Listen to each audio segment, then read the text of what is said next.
चमोली में एक बार फिर से बद्रीनाथ राष्ट्रीय राजमार्ग पर हेलंग के पहाड़ से लैंडस्लाइड हुआ है, जिसके बाद कुछ देर तक हाईवे बाधित भी रहा, लेकिन बाद में रोड को साफ करके हाईवे खोल दिया गया। ये देखिए तस्वीरें हम आपको इस वक्त दिखा रहे हैं। मलबा साफ कर हाईवे चालू किया गया है।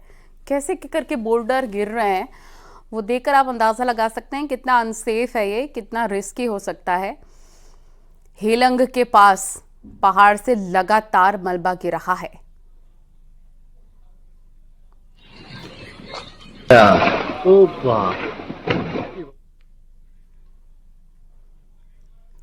उत्तरकाशी के मनेरी सिलखुरा गांव में रहने वाले 7 परिवारों पर भू धसाव का खतरा बना हुआ है। गांव को जोड़ने वाला पैदल पुल भी नाले के उफान से आने से टूट गया है।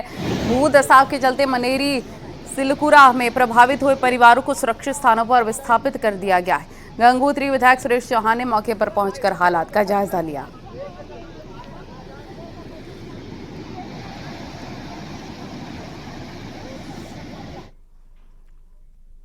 और पिथौरागढ़ के मुनस्यारी क्षेत्र में आसमानी आफत ने आम जनजीवन को खासा प्रभावित कर दिया। यहां पर लोगों को आवाजाही करने के लिए अपनी जिंदगी दांव पर लगानी पड़ रही है। दूनामानी में बारिश के कारण रोड का 100 मीटर हिस्सा बह गया था, जिसके बाद स्थानीय लोगों को इस तरह आर पार जाना पड़ रहा है। लोग खतरनाक नाले को तो पार करने के लिए मजबूर हैं ही, साथ ही जरूरी सामान को भी नाले के तेज बहाव के बीच से निकाला जा रहा है। इस तरह की स्थिति हुई बनी। और चमोली में बद्रीनाथ नेशनल हाईवे पर पातालगंगा के पास बनी सुरंग गाड़ियों के लिए आफत बनती जा रही है। भारी बारिश के बाद सुरंग के अंदर कीचड़ और दलदल हो गया है, जहां पर गाड़ियां भी फंस रही हैं और वहीं सुरंग के मुहाने पर पत्थर गिर रहे हैं। लगातार पहाड़ी से पत्थर गिरने का सिलसिला जारी है। हालांकि मौके पर मलबा हटाने के लिए बीआरओ ने मशीन लगाई है, पुलिस के जवान भी तैनात किए गए, लेकिन हर दिन सुरंग के पास से हालात बदलते जा रहे हैं।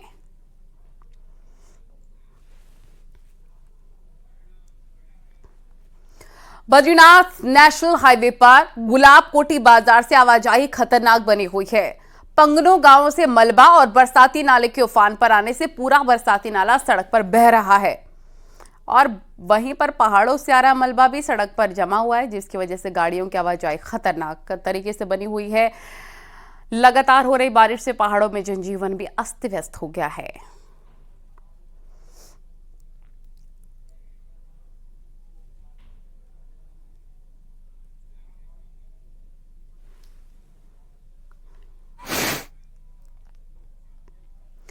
चमोली के दशोली विकासखंड के गुनियाला गांव में भारी बारिश के बाद रास्ते तबाह हो गए हैं और बारिश के बाद भारी मलबा आ गया है।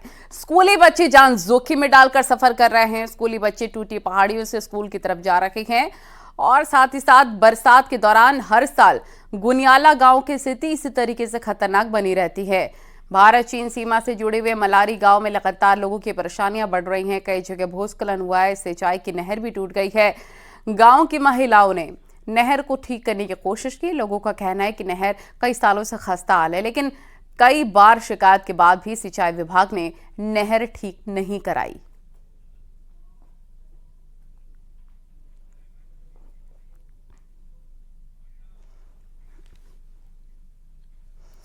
और पौड़ी में भी बारिश के बाद कई जगह भूस्खलन हो रहा है, जिससे कई बार सड़क बंद भी हो रही है। जहां सड़क पर डेंजर जोन बने हैं वहां पर पुलिस के जवान तैनात किए गए।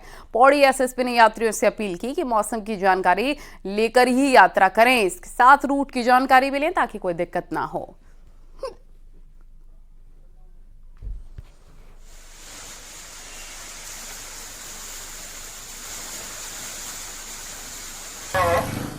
वो ध्यान रखें। पहाड़ में बारिश मुसीबत बन गई है। पिथौरागढ़ में बारिश से चंडाक रोड पर एक बड़ा पेड़ गिर गया, जिसकी वजह से आवाजाही काफी देर तक बंद रही। हालांकि बाद में पेड़ को सड़क से हटाया गया है। जोशीमठ में औली सड़क पर एक बड़ा पेड़ गिर गया। इस दौरान स्कूल जाने वाले बच्चे और सड़क से गुजरने वाले लोग बाल बाल बचे हैं।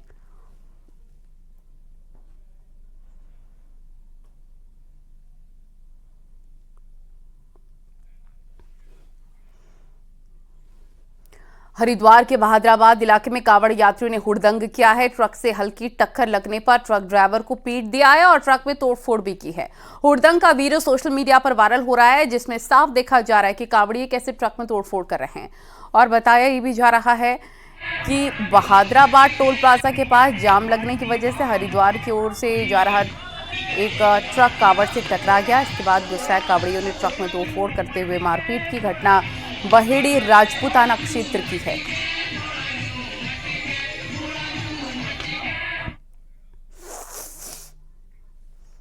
रुड़की में कांवड़ियों ने जमकर हंगामा किया और ई रिक्शा में जमकर तोड़फोड़ की है। ई रिक्शा चालक पर कांवड़ को खंडित करने का आरोप लगाया और कांवड़ियों को टक्कर मारने का भी आरोप लगाया गया है। इस आरोप के बाद कांवड़ियों ने ऐसा तांडव किया कि ई रिक्शा पूरी तरह टूट गया और ई रिक्शा चालक से मारपीट भी की है जमकर। पुलिस के पहुंचने और समझाने के बाद मामला शांत हुआ है। अब ई रिक्शा चालक की शिकायत पर पुलिस आरोपी कांवड़ियों के खिलाफ भी केस दर्ज करेगी। मामला मंगलौर इलाके का है।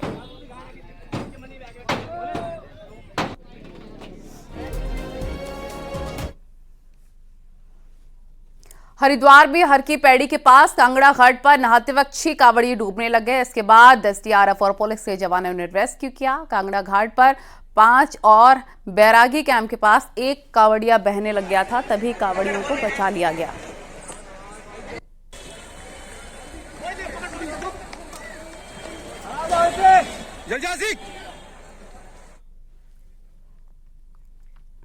केंद्रीय वित्त मंत्री निर्मला सीतारमण ने आज आम बजट पेश किया, जिसमें उत्तराखंड के लिए आपदा को देखते हुए विशेष पैकेज दिया गया है। सीएम धामी ने जहां इसके लिए वित्त मंत्री का आभार जताया, वहीं कांग्रेस ने निराशा वाला बजट करार किया है। देखिए रिपोर्ट।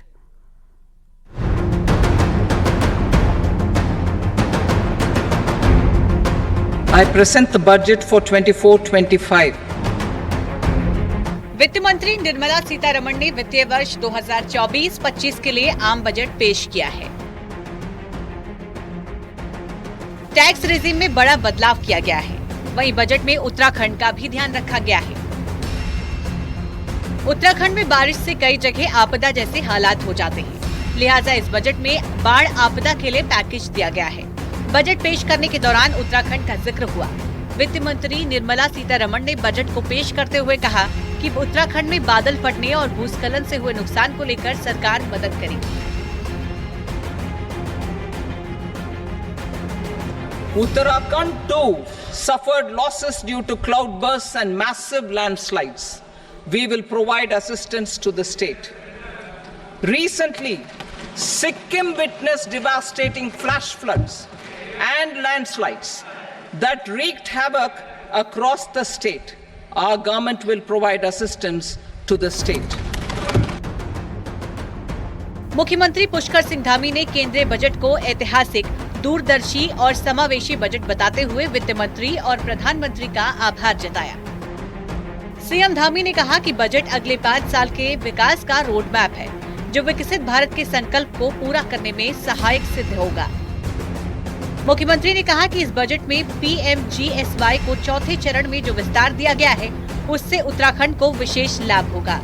सीएम ने आपदा से होने वाले नुकसान के लिए उत्तराखंड को स्पेशल पैकेज देने की घोषणा पर भी केंद्र का आभार जताया। बजट में चाहे वो प्रधानमंत्री ग्रामीण सड़क योजना हो, उस योजना को भी विस्तार दिया गया है और उसको जो 3 चरणों में ये योजना अभी तक काम कर रही थी, उसको चौथे चरण में लाया गया है। और इससे निश्चित रूप से हमारे जैसे राज्य उत्तराखंड को विशेष रूप से लाभ होने वाला है। इसके लिए भी मैं आदरणीय प्रधानमंत्री जी का और आदरणीय ग्रामीण विकास मंत्री जी का और निर्मला सीतारमण जी का धन्यवाद करता हूं। और साथ ही इस बजट में जो दैवीय आपदा से होने वाला नुकसान है, उसके लिए भी स्पेशल सहायता पैकेज देने की घोषणा की गई है और विशेषकर से उत्तराखंड का उसमें उल्लेख भी किया गया है। इसके लिए मैं आदरणीय वित्त मंत्री जी का विशेष धन्यवाद देता हूं। देखिए, आंध्रा और बिहार को भी जो उनकी डिमांड थी वो नहीं दिया गया है, ये झुनझुना है।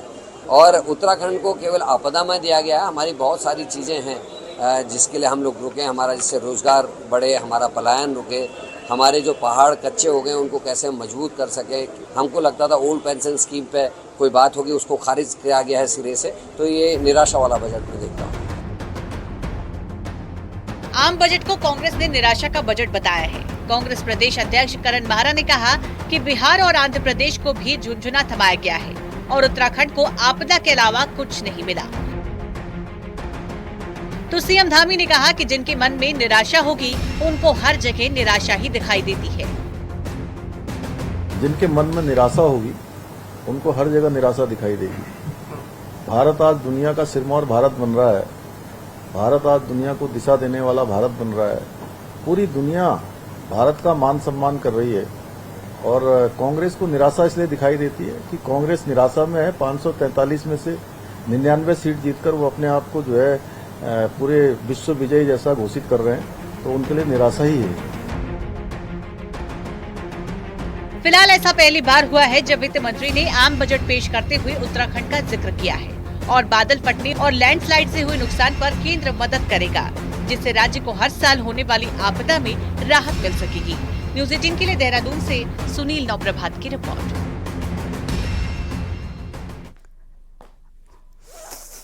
कांग्रेस में बयानवीर, छपास के रोगी और कैमरा जीवी नेताओं के लिए बुरी खबर है। ऐसे नेता अब ना बेमतलब बयान दे पाएंगे ना प्रेस कॉन्फ्रेंस कर पाएंगे। यह आदेश पार्टी प्रदेश अध्यक्ष करण माहरा ने जारी किया है और कांग्रेस बीजेपी की लाइन पर आगे बढ़ रही है। देखिए रिपोर्ट।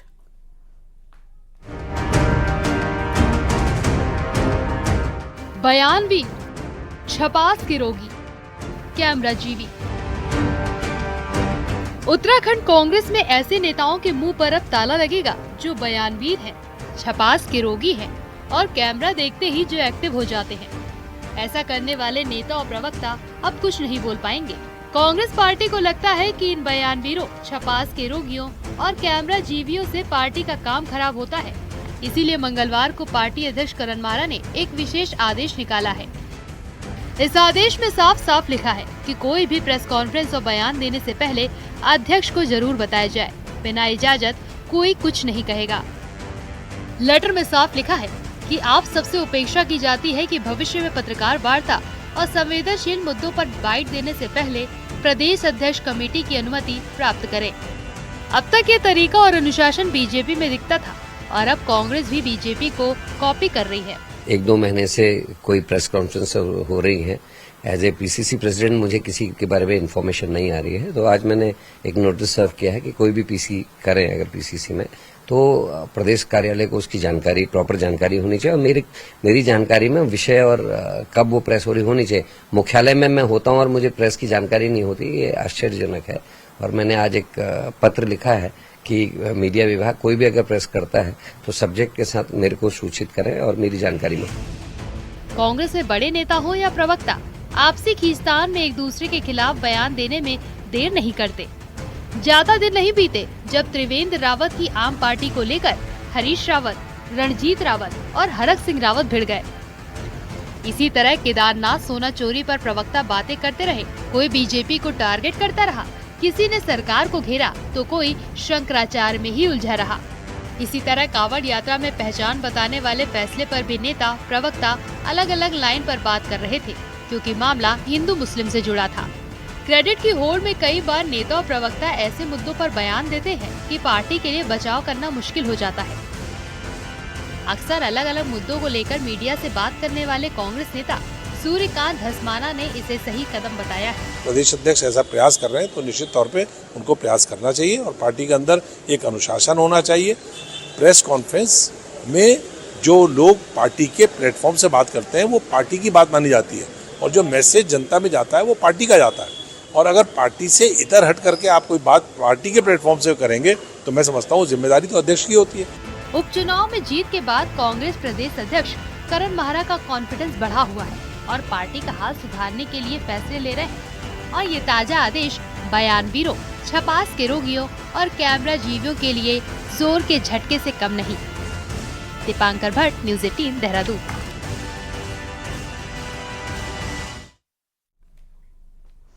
आपने कभी पेड़ों का शवगृह देखा है? नहीं देखा तो आज हम आपको दिखाते हैं। दरअसल 2022 में सड़क चौड़ी करने के लिए पेड़ काटने का विरोध होने पर वन विभाग ने यह कहकर लोगों को शांत कर दिया था कि हम इनका ट्रांसप्लांटेशन कराएंगे, और रातों रात 1000 पेड़ उखाड़कर दूसरी जगह शिफ्ट कर दिए गए।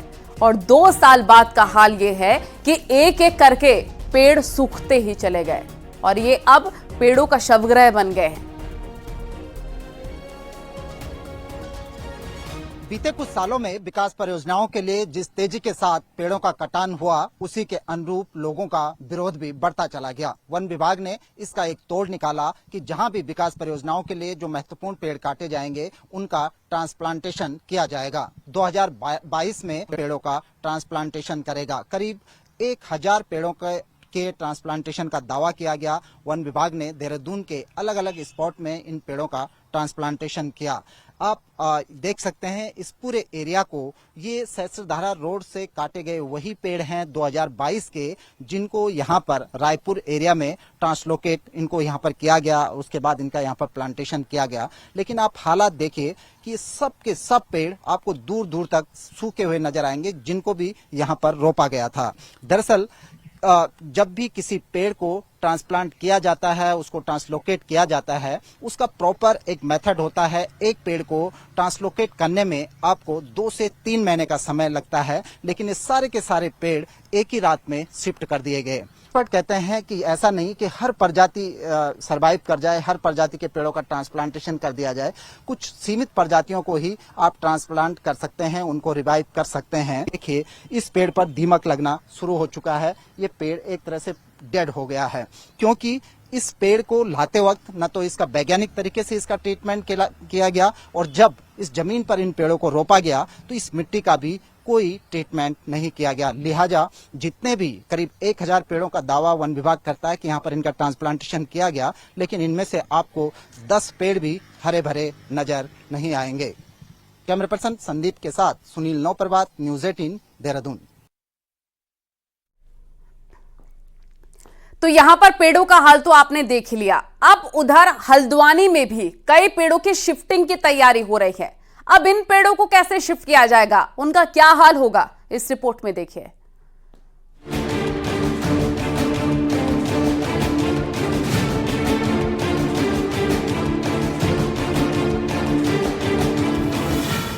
हल्द्वानी के चौराहों पर खड़े इन हरे भरे पेड़ों की इन दिनों लॉपिंग की जा रही है। यही नहीं, लॉपिंग के साथ ही इनकी जड़ें भी खोदी जा रही हैं, ताकि इन विशालकाय पेड़ों को उखाड़कर कहीं और ट्रांसलोकेट किया जा सके। खास बात ये कि ये पूरा काम वैज्ञानिक और पर्यावरण के जानकारों की सलाह पर हो रहा है। जो सिंधी और मंगल पड़ाव का जो क्षेत्र है हमारा, उस पर हमने भी काम शुरू किया है। इसमें 40 पेड़ हैं जो पूरे हल्द्वानी के विभिन्न चौराहों से ट्रांसलोकेट किए जा रहे हैं। कहाँ लगा जाएंगे सर? और इन सभी पेड़ों को हम लोगों ने अभी ये प्लान किया है कि यहाँ पर एक बहुत नगर निगम के माध्यम से गौशाला निर्मित की जा रही है, जो करीब 60 बीघा से अधिक ज़मीन है और खुली हुई ज़मीन है, उस पर हम लोगों का प्लान है। इसके अलावा भी अन्य जो क्षेत्र होंगे वहाँ पर आवश्यकता अनुसार इनको लगाया जाएगा। पेड़ों के ट्रांसलोकेशन की पूरी प्रक्रिया है। पहले इनकी बड़ी बड़ी टहनियों को छोटा किया जाता है, फिर पेड़ के घावों में फंगीसाइड लगाकर केमिकल ट्रीटमेंट होता है। इसके बाद खुदाई कर इनकी एरियल रूट काटी जाती है और इसके बाद मशीनों की मदद से पेड़ उखाड़े जाते हैं। हल्द्वानी में ये प्रक्रिया 40 से ज्यादा पेड़ों में होनी है, जिन्हें चौराहों से उखाड़कर नई बनने वाली सरकारी गौशाला में लगाया जाएगा। हल्द्वानी से न्यूज़ 18 के लिए शैलेंद्र नेगी की रिपोर्ट। और अब आपको दिखाते हैं पहाड़ टॉप 9 न्यूज। कोटद्वार के हल्दू खाता इलाके में 57 ईयर की महिला आग की चपेट में आने से बुरी तरह झुलस गई, जिसे बेस हॉस्पिटल में भर्ती करवाया गया। बद्रीनाथ केदारनाथ मंदिर समिति में सुरक्षा और आईटी संवर्ग के पदों को भरा जाएगा। डीएसपी रैंक का अधिकारी मंदिरों का जिम्मा संभालेगा। रामनगर के पुछड़ी की एक युवती ने कोर्ट परिसर में जहर खा लिया। महिला को हायर सेंटर रेफर किया गया। पड़ोसी से झगड़े को लेकर खाया जहर। विकासनगर में रोड किनारे एक पुराना पेड़ अचानक से गिर गया। पेड़ गन्ने के जूस के ठेले पर जा गिरा, जिससे ठेला तबाह हो गया। पिथौरागढ़ की डीएम रीना जोशी ने बंगापानी तहसील के आपदा प्रभावित इलाकों का दौरा किया। इन इलाकों में मंदाकिनी नदी के तेज बहाव से काफी नुकसान हुआ। दिल्ली में केदारनाथ मंदिर को लेकर कांग्रेस नेता रणजीत रावत ने बीजेपी पर हमला बोला और कहा कि देश में केंद्र के बनाए कानून चलते हैं, न कि प्रदेश के कानून। पिथौरागढ़ के मूनाकोट में डिग्री कॉलेज खोलने की मांग को लेकर आंदोलन शुरू। ग्रामीणों की मांग है कि उनकी ग्राम सभा में ही कॉलेज खुले। नैनीताल के कैंची धाम के धनियाकोट पंचायत के ग्रामीणों ने तहसील में प्रदर्शन किया। गांव के पानी को दूसरे गांव को देने पर विरोध किया। उत्तरकाशी के बड़कोट की सैकड़ों महिलाओं ने एक विशाल जुलूस निकाला और पंपिंग योजना की मांगों को लेकर तहसील में प्रदर्शन किया। अल्मोड़ा में हेमवती नंदन बहुगुणा स्पोर्ट्स स्टेडियम को खिलाड़ियों के लिए खोल दिया गया। 4 करोड़ की लागत से इसका पुनर्निर्माण किया गया है। और नैनीताल में बलिया नाला से आलू खेत और निचले इलाकों पर संकट बन गया है। प्रशासन ने नया ट्रीटमेंट शुरू कर दिया है, लेकिन खतरा अब दूसरी जगह शिफ्ट हो गया है। देखिए रिपोर्ट।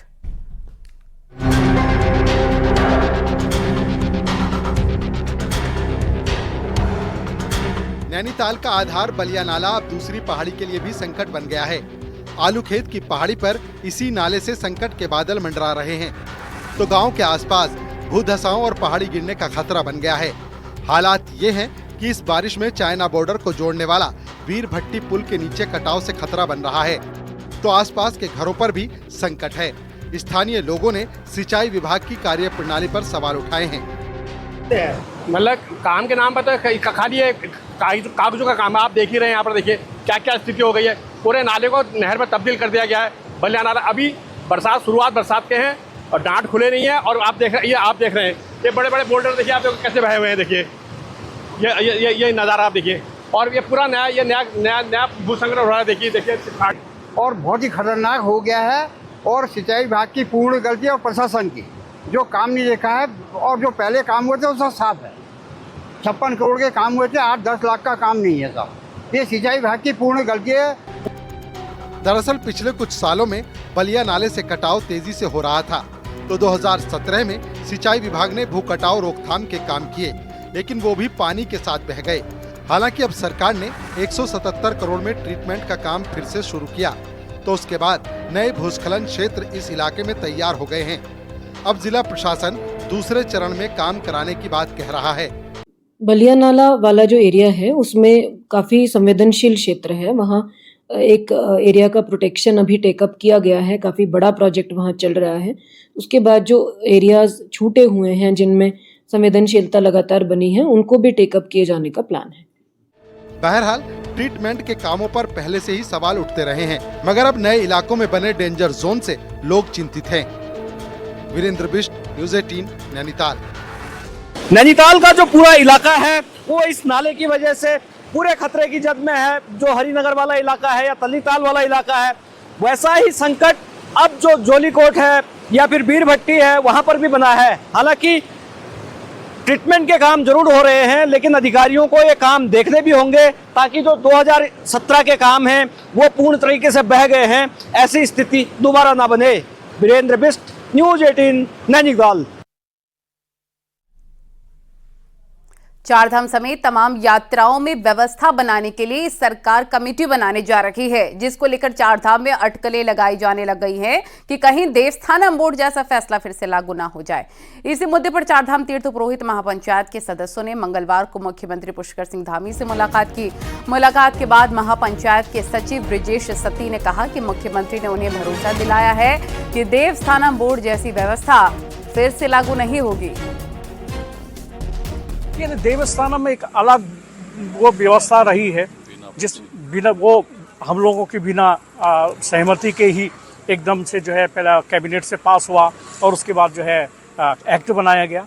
लेकिन ऐसे इसमें हमें लगता है कि ऐसी कुछ वो नहीं होने वाली, दिक्कतें नहीं आने वाली है। ये अभी केवल बाह्य व्यवस्थाओं के लिए